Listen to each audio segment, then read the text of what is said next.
It's a little more in line with Scream 5 in terms of the toxic fandom, and this is the toxic hero worship. The tagline for the first film was, "Someone has taken their love of scary movies one step too far." And I remember when I first got the script, when Guy sent me the draft, and I read it, and I was like, oh, this is someone has taken their love of Sidney Prescott one step too far.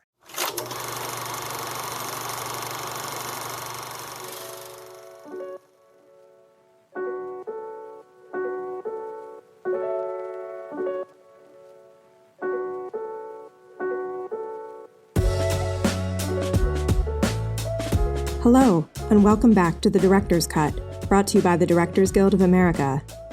In this episode, the Ghostface Killer is back and out for fresh blood in director Kevin Williamson's horror mystery, Scream 7.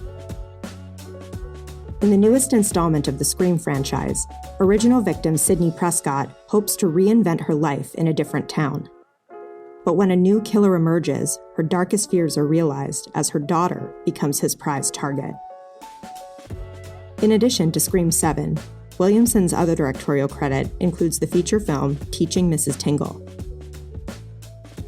Following a screening of the film at the DGA Theater in Los Angeles, Williamson spoke with director Paul Feig about filming Scream 7. Listen on for their spoiler-filled conversation.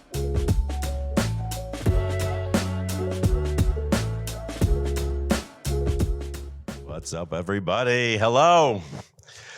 Have we all run on the marathon today? How'd you do? Oh, my God. I just ate at Dantana's and I can barely button my coat. So there we go. Hello, Kevin. Hello. Hello, Paul. Scream King, Kevin Williamson. I love this franchise so much. I just think it's great. And just, I mean, let's just start at the beginning. I know this is directors, but I want to know as a screenwriter also, like, just where did this all come from? Because you've created one of the most indelible franchises. It's been 30 years. It's crazy. Yeah. You mean like where I got the idea to write? Yeah, from the idea and like what was your inspiration to do? I want to get into horror, but let's just talk about how this came about. Well, I always loved horror films. Ever since I was a little kid, I was, the horror movie geek at my school. And I would just rope people in whenever I could to go see a horror film. And the Scream 1 was, I started it as a one-act play in college. I wrote the opening scene. It was like 30, 40 pages long and just a girl, Casey, on the phone talking to maybe a killer outside, and then I put it in a drawer, never thought about it again. And then I was waiting tables at the next to the Martin Beck Theater in New York City after graduation, and Into the Woods was playing there. And Stephen Sondheim would come in and let all the waiters, he was so nice to the waiters because we're all struggling actors, and he would let us go watch Into the Woods for free. Like we could just sit in house seats. And I must have saw it 87 times. And I thought, I wonder if you could do that to horror films, if you could deconstruct horror films the way that he deconstructed the fairy tale. Yeah. And I thought, that would be super cool. Then I put that in my back pocket. Then I make it out to LA. I'm an assistant to Paris Barclay, making music videos and having, trying to get my foot in the door anywhere I could. And one night I'm house sitting for like $50 and walking dogs. I was a dog walker. And I was house sitting in this house. And one night I came home and the window was open and it scared the shit out of me. And so I turned on the TV to try not to be scared. And there was a Dateline or 2020 on about Danny Rollins, the Gainesville Ripper in Florida, and how he killed all the kids and the college kids. It was so scary. So I called a friend on the phone and I started getting nervous, and he started making fun of me, and we started getting into a little quiz about horror films. And then I went, that one-act play I wrote, pulled it out, added 90 pages to it in 3 days and sold it. Wow, it's amazing. Were you inspired at all by When a Stranger Calls? Yes, I think, yes, very much so. The opening of Stranger Calls reminded me so much of Psycho, where it just lasted a little bit longer than it should have. Yeah. That's what we wanted to do with Casey Becker. The Drew Barrymore scene is just let it last a little bit longer than it's supposed to last, because then she's the lead and she's not going to die. Yeah, I just love that.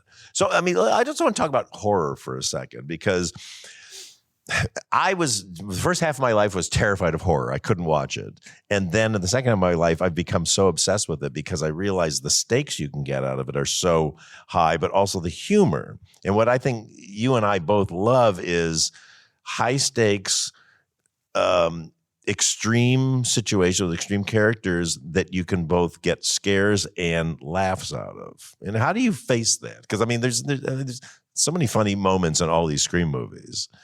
The first one is clearly, I remember when we were toning it, Wes was he's like, is this a horror movie or is it a comedy? And because he wasn't interested in making a comedy. Yeah. And I go, no, it's a horror film. The humor comes out of the situation. The humor comes out of what's happening, which you know so well. That it's just also character driven. And we tried we just tried not to focus on the comedy and let the words be the funny part and just focus on the horror.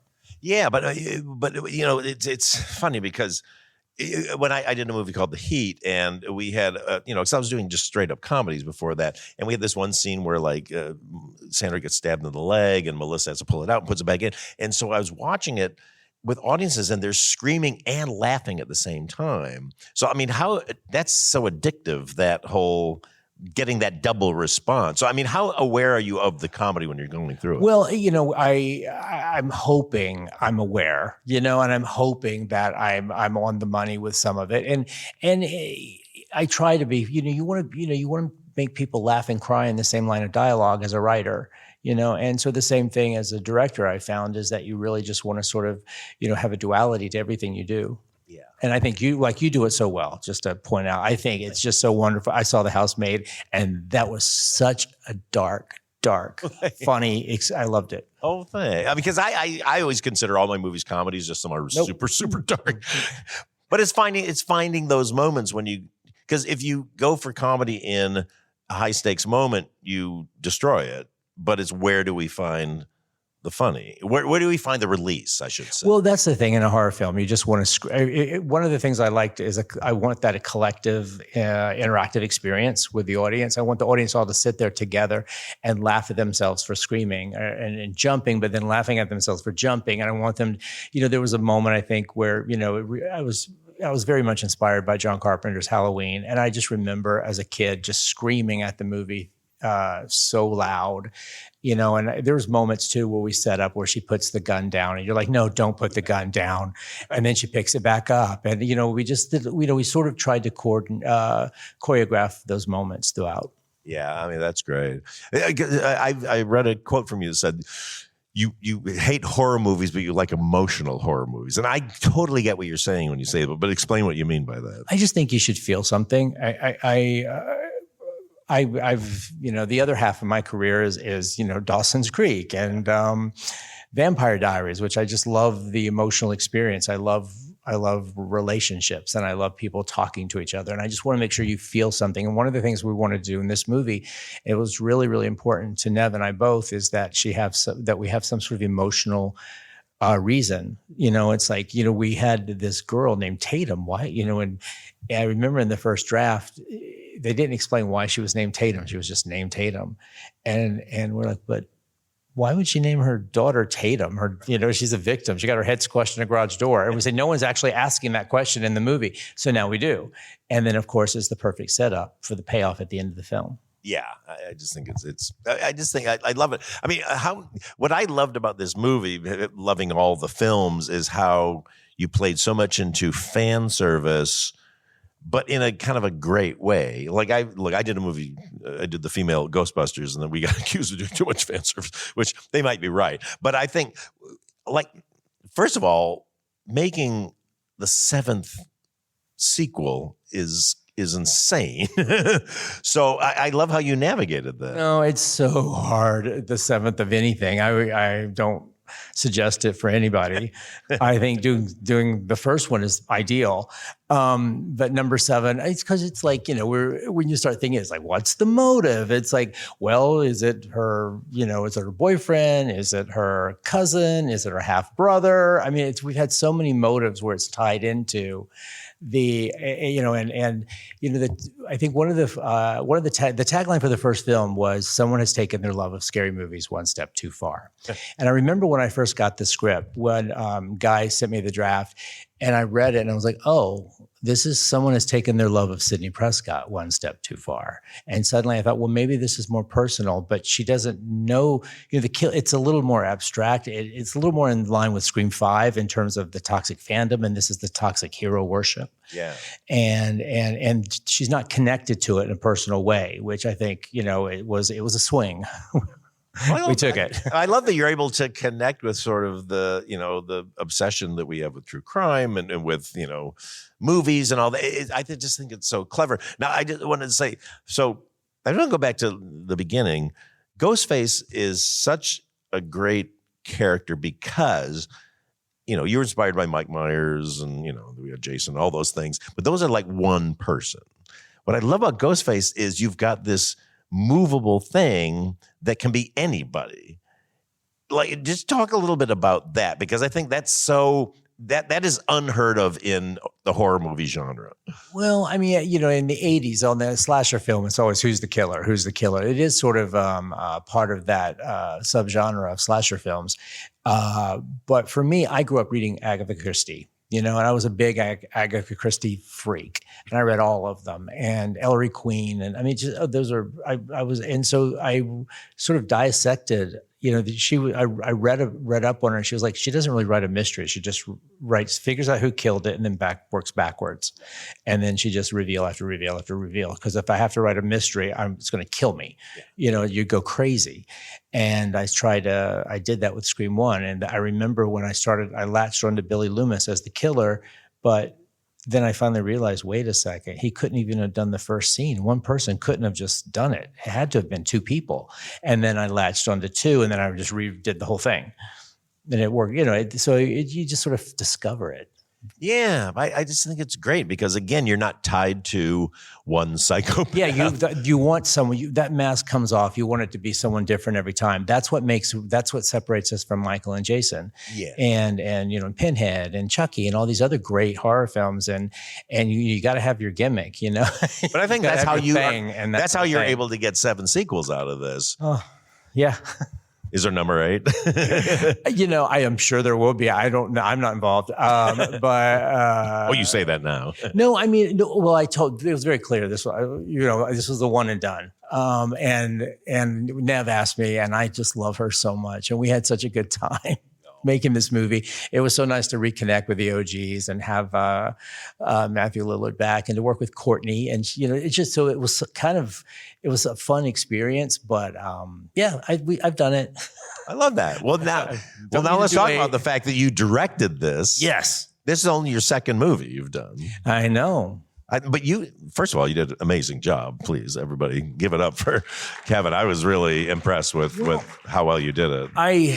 In between the second and this one, I had 30 years of show running. So I think that was great, a great way to cut my teeth. Yeah. And to stand behind all these other directors and work with them side by side. And so I learned so much from so many different directors over the years. And from starting way back when till now, I'm surprised you haven't directed more though. Why haven't you directed more? Because I've been show running. Yeah, I know. Exactly. And you know what? It's crazy because I'm that person who does the very next thing. I do one thing after another. If you ask me to do this on Tuesday, I'll do it. It's just the way I am. And I don't think about Wednesday or Thursday or Friday. And so, yes, I didn't plan it well. In terms of having a directing career, I did not plan it well at all. But I really do love writing too. I'm a storyteller, so I love doing it. If you're writing, as a writer-director, you want to paint the picture in all the ways you can. And so directing is just one more way to tell the story. I love editing. I love sitting in an edit bay, and I've done that for 30 years. It's just it's the final rewrite, So I really do love this business. I love all aspects of it. And, so I'm going to just keep telling stories. Directing's a lot. It just takes so much time, and you can get so much more done doing There's other. a lot of questions to be answered. Well, let's just go nuts and bolts. Like now, you shot in Atlanta. Yes. How long was the shoot? It was like started at 35 days, but we had Jesus. some weather and COVID and this and that, and so probably 37. And you directed Sick, I know. Oh yes, anything that happened in the theater with McKenna Grace, I had deathly ill COVID. They put me in a stairwell with a microphone because they to quarantine me. I had the monitors and I was stuck in a stairwell, and I sounded like God, just, cut. Let's go again. Relinquished. Oh, I thought I was going to die.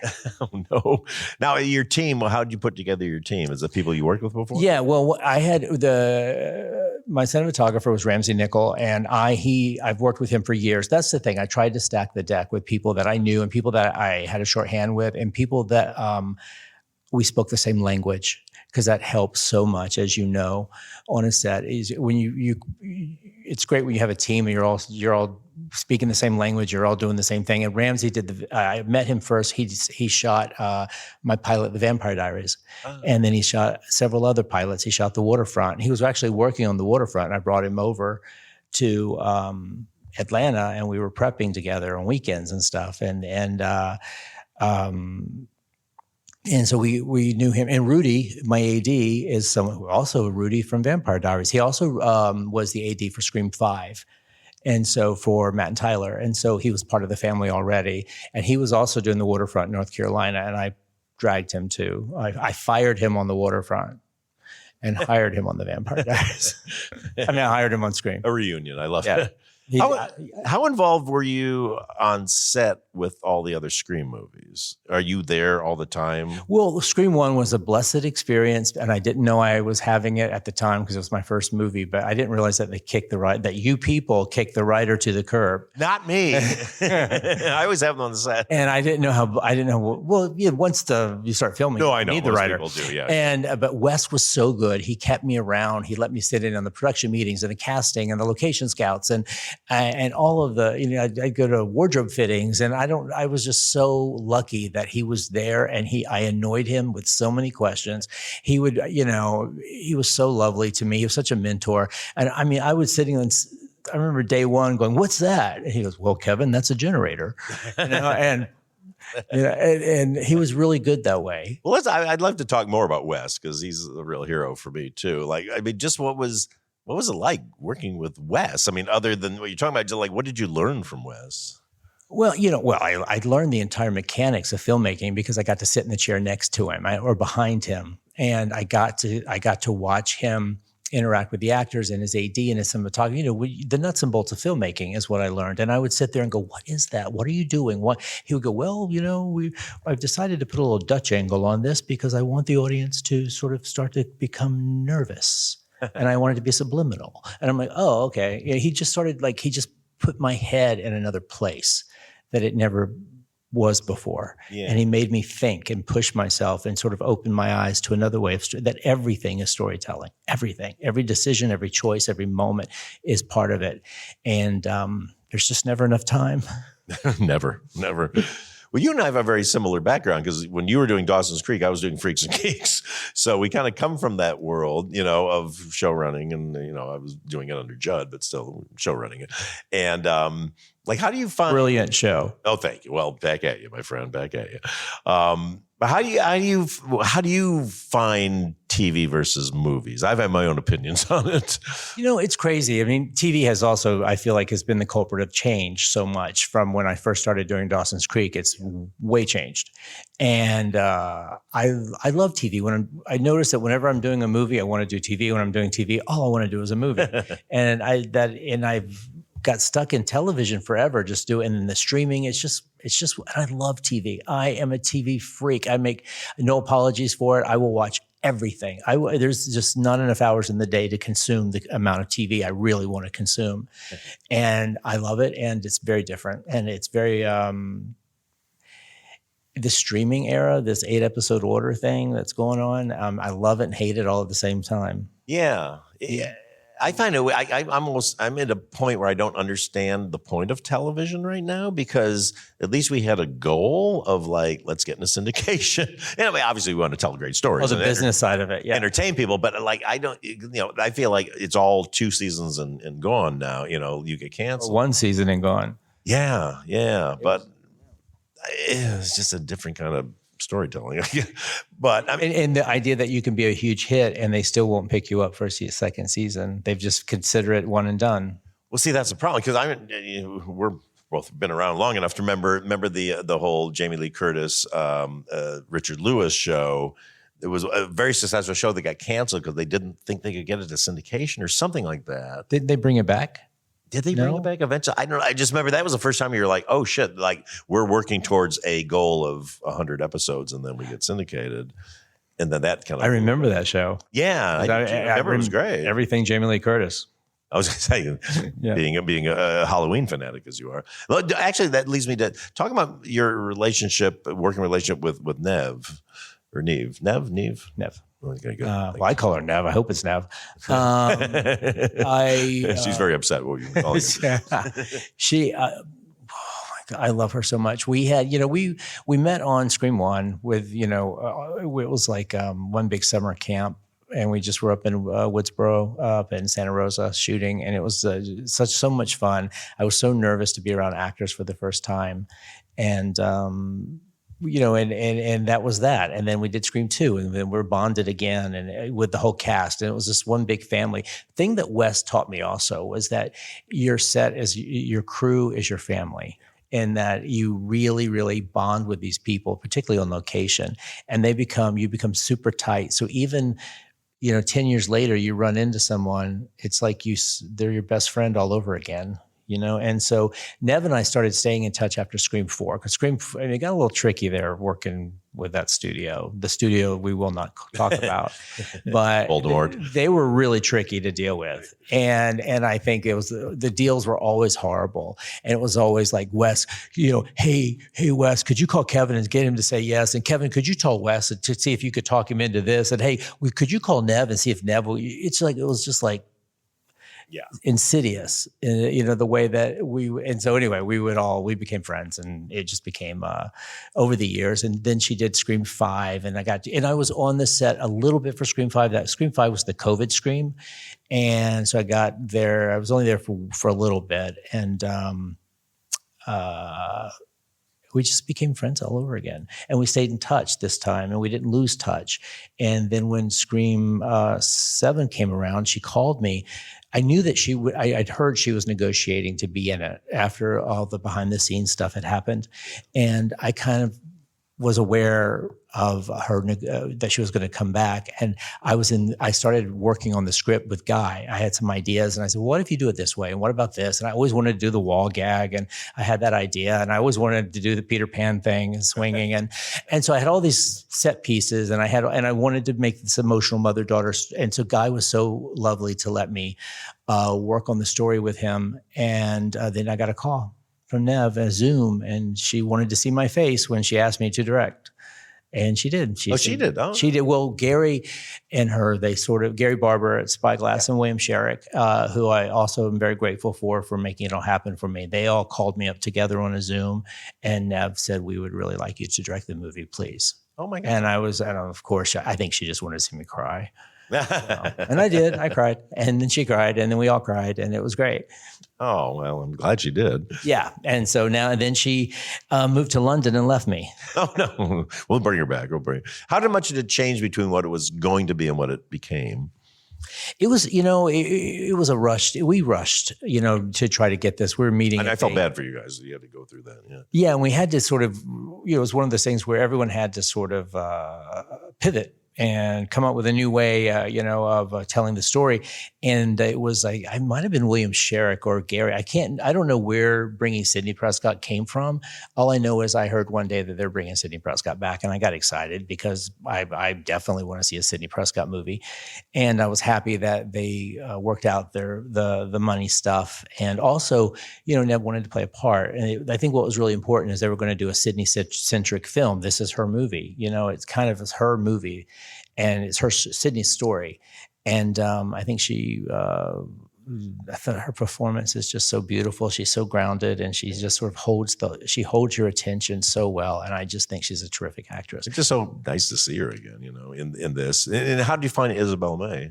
I love Isabel May. I was watching the Taylor Sheridan show, 1883. Did I get the year right? 1883. Oh, no. And so she's in 1883, and the whole time I'm watching this show, and I'm just Googling, who's this blonde girl? and I'm sitting on my couch, and I say, oh, I love her. She's awesome. And then next thing I know, when we started looking for actresses, her name came up, and I went, can we get her? I mean, isn't she in the Taylor Sheridan universe? Is she free? And sure enough, she was available. Nice. We've all pulled from the Taylor Sheridan. I got Brandon Sklenar for the housemaid from there. They find good people. Well, and I got Michelle Randolph for the opening scene. Yeah, totally. I mean, how do you find all your? I mean, you find such great young actors for all your movies. I can't take credit for any of it. It's Rich Delia did the casting for this, and he was, he had done 5 and 6, and so he was on tap. He knew exactly what he was doing. He was on the money. He had the list ready to go. He was a terrific casting director. And so I did but you're right. I do love casting because I look for the voice. It's so funny when people come into audition, I just look at can they say my lines the way that I envision them? Are they this character? It's their essence. I just look for an essence. And it's sometimes I'll audition someone and I'll be like, nope. But I'll remember them because they had something, and then I'll bring them back, and I'll keep. And I've done that a lot, and I do love casting, particularly TV. It's so hard because you have to find someone who can actually start here and go there, and it's just very, very it's tricky. And sometimes you get it right, and sometimes you don't. But it's fun part. It's fun to do it. Yeah, it's fun to write for actors. Well, that's the thing. What I love about casting is like especially for TV, who's going to inspire me to? Well, that's the thing. You look at this person comes in, and you're like, can I write them for 10 years? Right. And then an actor comes in and inspires you so much. I remember when Katie Holmes, I got her tape. I'll never forget how I got her tape in the mail, and I put it in the VCR. And there she was. And I don't know who she is, but get her from Ohio and get her here now. I want to meet her. Right. And, so there's like these people that you connect with and you just inspire you. Yeah, we had that with Seth Rogen on Freaks and Geeks. We met him in an open call in Vancouver, put him on tape. He's the only actor who didn't have to go to network. We just put this tape and they're like, he's great. Like off he goes. Yeah. Whatever happened to that guy? I did fall in love. It's true. I fell in love with every one of my Dawson's Creek kids when they came into audition, and I just knew that this is them and this is the person, and Michelle and James. Yeah. No, I mean, just amazing. So talk me through a little bit. You mentioned editing, how much editing's my favorite part of it too. But like, what's your kind of just process on the whole post-production? I love it and hate it. But, as a showrunner, you edit all. I feel like I'm always editing. But it was, I had Jim Page, who was my editor on this movie, and he had his brain is really ensconced in the genre. And so I really utilized him a lot. And he had a great team. He brought in a great assistant. And we just, I just like trying stuff. I like rewriting. I'm such a rewriter. And so I just drove him crazy. I go, well, let's just try it this way. Well, what if we take this point of view? Or what if we just stop and take the killer's point of view? I would just try 100 different ways. And I'm pretty anal. When it comes to editing. But it's fun. I mean, you're right. That's where it all comes together. And like, I don't know how much you do this too, is like, let's just shoot a lot of stuff so we get in the editing room, make sure we've got a lot of I try, but I didn't have that luxury in a lot of places. The theater being one of them. I didn't have, and I'm also, as much as I love score, I think score works best as the absence of score. Yeah. And so I really like taking the score out so that when it does come in, it means something. And so I really tried to pick and choose those moments where it just goes really silent. Well, how do you work with your composer? Do you use the same? Well, this one is Marco Beltrami, and he did the original. And so I went back to him. As soon as I got on board, I went, we have to bring back Sydney's Lament, which is her theme. And I wanted Marco to score various versions of it. I think there's 4 different versions of Sydney's Lament in the film. And we also have Tatum's theme. And I just really wanted to I didn't work with him as much as I wanted to. That was another rush. Post schedule was very, very rushed. And so once I got in the room with him and we started talking, and we had a beautiful music editor who kind of made it all magic. But yeah, I didn't work. It was a very tight. It was compressed. Well, did your music editor go? Because I work with Teddy Shapiro. He and I he starts composing before I do the movie. But like when I've done the sequel, like for the Simple Favor, my music editor was able to go into all the old score from the first movie and do it. Yes, my music editor did that. And also my music editor had also worked with Marco on several movies. And so she spoke all our languages. And so she was a miracle worker. I would give her a scene and she'd go away for 5 minutes and come back and blow my mind away. Wow. Because she edited something of Marco's and just, And then he takes that. And then he takes it and which is great. And your needle drops are great too. How do you go about that? Well, we had a wonderful music supervisor, and Paramount had Randy Spinlove at Paramount, and so he's such a gem to work with. And and I love music, and so I'm always coming in and going, "What about Jessie Murph? Have anyone heard Jessie Murph? She's awesome." And then I just start playing Jessie Murph, and then then I hear the Stella Lefty, and so they sent that to me, and I went, "Oh, let's try this here." I've gone through, we tried 50 different songs every moment. Is the most humiliating moments of my career when I'm really into a song and all the young people at the studio go, "No." You're just like, I thought this was really cool. Like, yeah, I mean, there's always sometimes that happens, but I really love music. I think it's part of storytelling, and it's particularly when you're writing young characters and they live in a world of music. I still live in a world of music, and I'm listening to music all the time. Yeah. But that's the hardest thing. I find just how do we keep advancing? Especially we're working with young characters and all that. But it's a collaboration, really. I mean, how dependent are you on the producers you trust and the executives you trust to get us through as guys who are older doing stuff for younger people? Yeah, I don't know. I have no business. I'm 60 years old. I have no business writing teenagers. I never in my wildest dreams thought I would be writing teenagers at 60. And I just try to hold on to the fact that I never did write teenagers. I always tried to write adults anyway. Yeah. I always tried to write adult characters. All my kids, like Dawson's Creek, they all had psychology degrees at 16, and they topped in that pop psychobabble. Yeah. And that was the style of the show. And I've always sort of thought that way. I always sort of had this sort of Carrie Fisher sort of self-aware brain. And so I don't feel like I've ever written teenagers, but I definitely don't seek it out. I don't sit down and go, "Oh, I'm going to do a teenager show." It's so far beyond me now. I'm beyond it. I want to write, someone over 40. Well, I mean, you're doing what I always try to do. It's like we're not writing about, if you're writing about the culture at the moment, you're dead.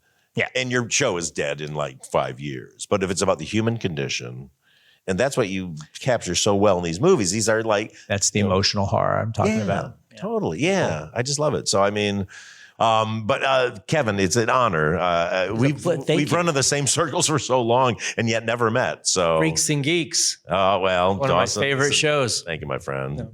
And we've shared a lot of friends and young actors together. And writers. I know. It's great. Yeah, it's exactly. Mike and all the gang. Yeah. So anyway, thank you, Kevin. Kevin Williamson, the man, the legend. There he is. Thanks for listening to another DGA Q&A. The Director's Cut is available wherever you listen to podcasts. And please share, subscribe, rate, and review. We'd love to hear your feedback, and you can help fellow film buffs find the show. Thanks again for listening, and we'll see you next time. This podcast is produced by the Directors Guild of America.